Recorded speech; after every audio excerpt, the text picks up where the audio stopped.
अध्यात्म विज्ञान कोई धर्म या संप्रदाय नहीं है, ये स्पिरिचुअल साइंस है जो कुदरत के कानून पर आधारित है।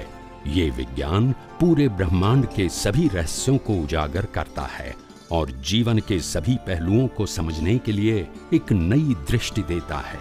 इसी को आर्ट ऑफ विजन कहते हैं, दुनिया को देखने की एक नई दृष्टि, जो अध्यात्म विज्ञानी परम पूज्य स्वामी श्री कमलेशानंद जी के निर्देशन में सनातन सत्य का अनुसंधान कर हमारे जीवन को प्रकाशित करे। जय सच्चिदानंद।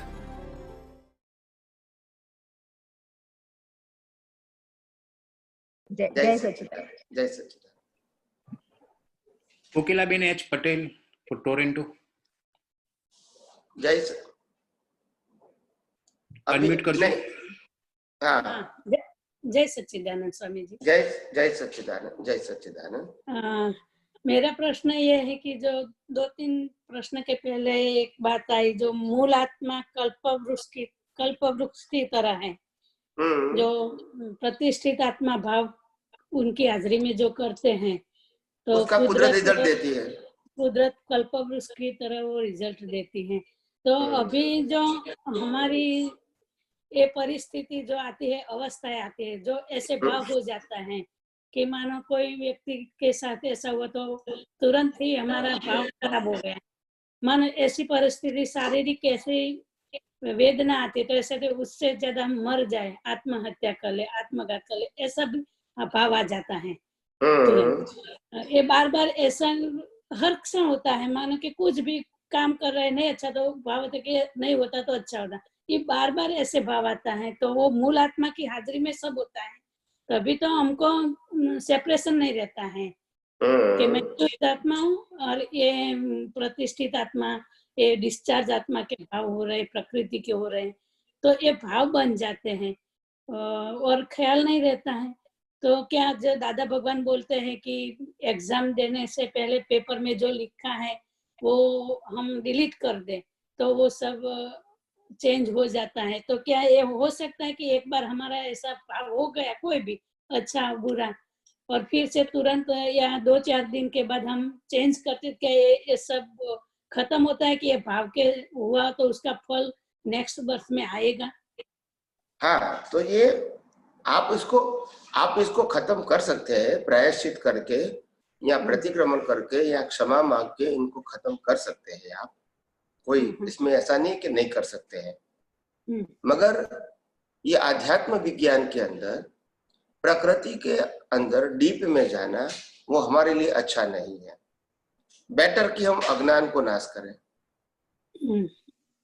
भले ही कर्म आया है तो कर्म के फल की भुगतान करनी पड़ेगी हमको, और अगर प्रायश्चित करना है तो इतना ही करें कि मेरे को इस प्रकार की प्रकृति दोबारा नहीं चाहिए, क्योंकि ये प्रकृति मोक्ष मार्ग के लिए लायक और सहायक नहीं है।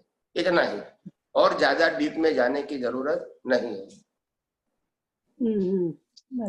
डीप में नहीं जाते तो अंदर से ऐसा ही होता रहता है कि क्या होगा अगले बर्थ में, ये सब भाव किया है तो किस तरह। ऐसा सोचने की जरूरत इसीलिए नहीं है कि अगर आपके पास ये अध्यात्म विज्ञान की दृष्टि अनुभव के रूप में, डेवलपमेंट के रूप में नेक्स्ट बर्थ में है, तो फिर संजोग कैसा आएगा वो सोचने की जरूरत नहीं है, क्योंकि संजोग तो अच्छे बुरे रामकृष्ण महावीर को भी आए थे, मगर उसके पास जो ज्ञान की दृष्टि थी और इसीलिए उनको ये अच्छे बुरे संजोग भी बुरे नहीं लगे। और मैं वही कहता हूँ कि आपका ज्ञान इतना बड़ा हो ताकि कोई भी परिस्थिति को आप डाइजेस्ट कर सके। समझ में आया मैं क्या कहना चाहता हूँ? आ गया। तो प्रायश्चित से ज्यादा जोर देने की जरूरत है अज्ञान को मिटाने की। यही कि मैं शुद्ध आत्मा हूँ और ये प्रकृति अलग है, इस तरह बार बार कुदरत की रचना है, ये बार बार सेट करते रहे या हर संजोग में यही विज्ञान का उपयोग करते रहोगे तो आपको धीरे धीरे ये प्रकृति का जो बोझ है उससे मुक्तता का अनुभव होता ही रहेगा। हाँ जी, समझ में आ गया। जय सच्चिदानंद। जय जय सच्चिदानंद। जय सच्चिदानंद।